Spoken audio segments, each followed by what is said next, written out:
Israeli सेना Gaza में अंदर तक घुसकर हमास से अपना हिसाब इस वक्त बराबर कर रही है। गाजा के ज्यादातर ऐसे इलाके हैं जहां पे धमाके हो रहे हैं। इन इलाकों पर इजरायली सेना ने कब्जा कर हमास के हौसले तोड़ दिए हैं। और इस एक महीने में इजरायल ने गाजा में इतनी तबाही मचाई है जिसके बारे में ना किसी ने सोचा था, ना किसी को अंदाजा भर था। गाजा में इमारतें खंडर हो चुकी हैं, हमास के ठिकाने मिट्टी में मिल चुके हैं। सुरंगों में इजरायली फौज ने घुसकर हमास के आतंकियों को मारा है।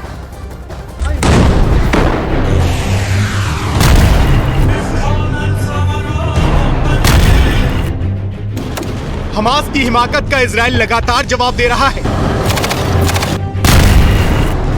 हर घंटे इजराइल के बारूद से गाजा की जमीन लबरेज हो रही है।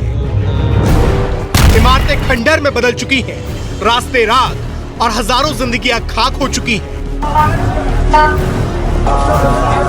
इजरायली सेना ऐसी आग बरसा रही है जिसे गाजा में पहले कभी नहीं देखा गया।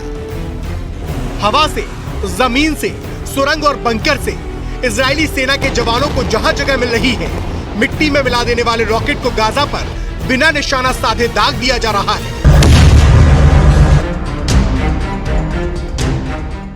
इजरायली फौज ने हमास के हर छोटे बड़े लड़ाके को, उनके ठिकाने को खत्म करने की सौगंध खा ली है। गाजा पर 18,000 टन बारूद बरसाने का दावा किया जा रहा है।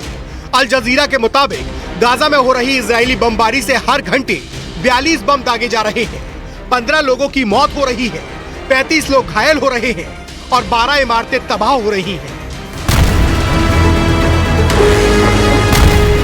इजराइल और गाजा में धमाकों की गूंज सुनाई दे रही है। इजराइल की घातक मिसाइलें उत्तरी गाजा में लगातार हमास के ठिकानों को नष्ट कर रही हैं। इजरायली वायुसेना के लड़ाकू विमानों ने गाजा में करीब 150 सुरंगों पर हमला किया, जहां कथित तौर पर हमास के आतंकी छुपते थे। हमले के दौरान आतंकवादी संगठन हमास के ठिकानों को तबाह कर दिया गया और सुरंगों में रखे हथियारों को भी लड़ाकों के साथ ही दफन कर दिया गया। इजराइल ने गाजा में 14,000 ठिकानों को तबाह कर दिया। इसमें हमास के 500 से ज्यादा रॉकेट सिस्टम, 100 से ज्यादा कमांड सेंटर तबाह हो गए हैं। इजरायली सेना के मुताबिक वो हमास के 50 से ज्यादा टॉप कमांडर्स को खत्म कर चुकी है।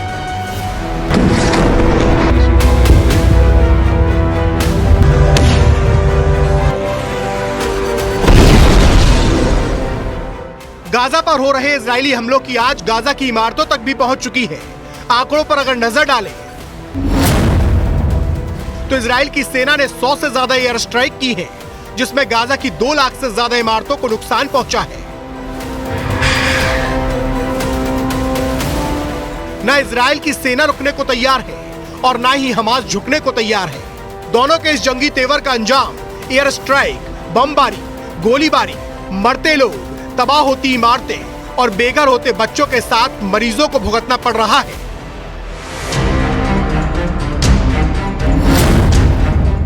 जंग से पहले हमास के पास 15,000 रॉकेट का जखीरा था, जिसमें 8,100 से ज्यादा रॉकेट्स इजराइल पर दागे जा चुके हैं। अब भी 7,000 रॉकेट बचे हैं। 2008 की जंग के वक्त हमास के रॉकेटों की अधिकतम सीमा 40 किलोमीटर की थी, लेकिन 2021 में यह बढ़कर 230 किलोमीटर की हो गई।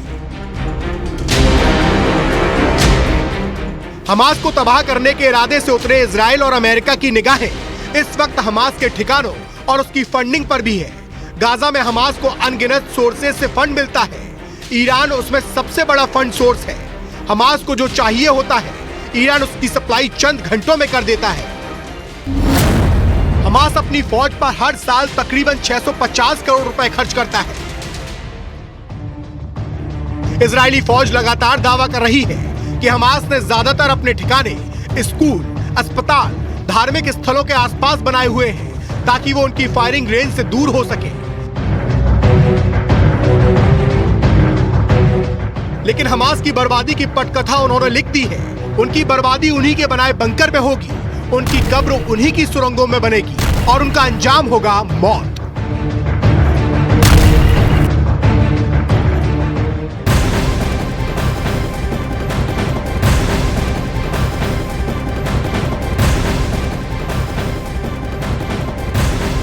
हमास की खिलाफ इसराइल ने ग्राउंड ऑपरेशन और भी पहले की तुलना में तेज कर दिया है। इजराइल ने ग्राउंड ऑपरेशन की अब नई तस्वीर जारी की है, जिसमें हर तरफ सिर्फ और सिर्फ मलबे का ढेर दिखाई दिया और उनके बीच इसराइल के सैनिक हमास के आतंकियों को ढेर करने के लिए खतरनाक हथियारों के साथ तैयार नजर आए।